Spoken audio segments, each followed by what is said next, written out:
He leaned in close, his breath sour with whiskey, his words sharper than the knife on the wedding table. If it wasn't for pity, no one would have invited you. 17 years since he'd thrown me out, and still his voice carried the same venom, same sneer, same satisfaction in trying to cut me down. I didn't answer, I just sipped my wine.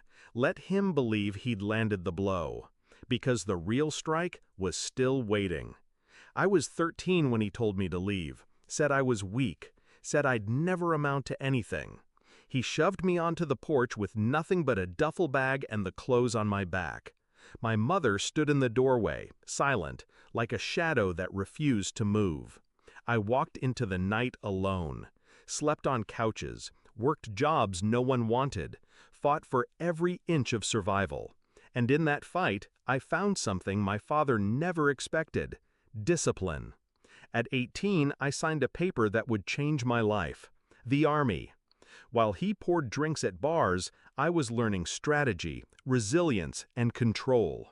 Every rank I earned, every stripe on my uniform was a step further away from the boy he'd discarded. By 30, I was a soldier men followed.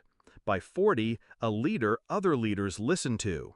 And by 45, I had a title carved in stone: Major General. He never knew, not until tonight.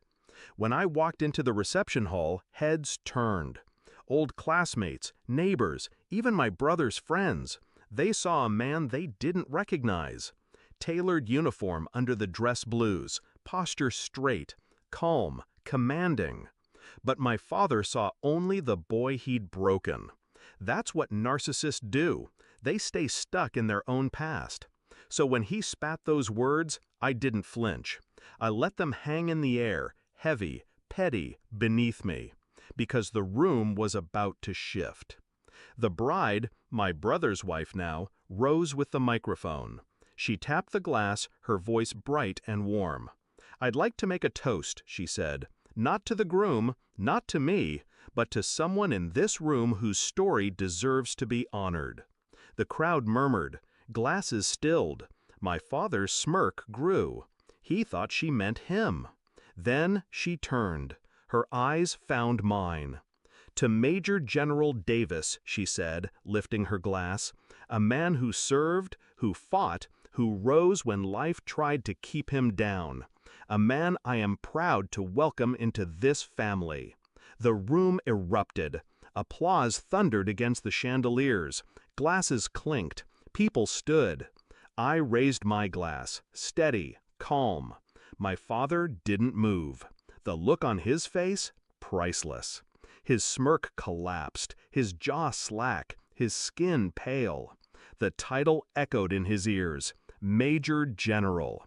The boy he'd thrown into the street now outranked him in every sense of the word. He whispered, almost choking, "General?" I met his eyes. Cold, controlled.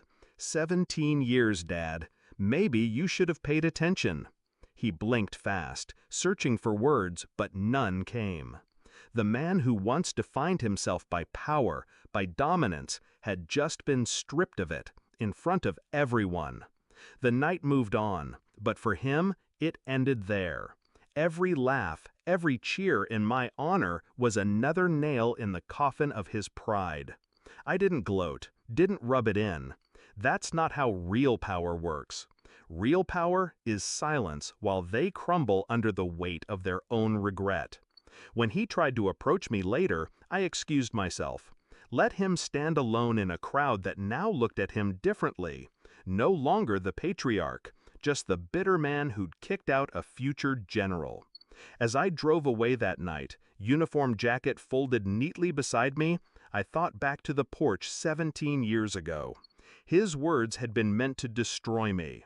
Instead, they became fuel. He gave me nothing, and from nothing, I built everything.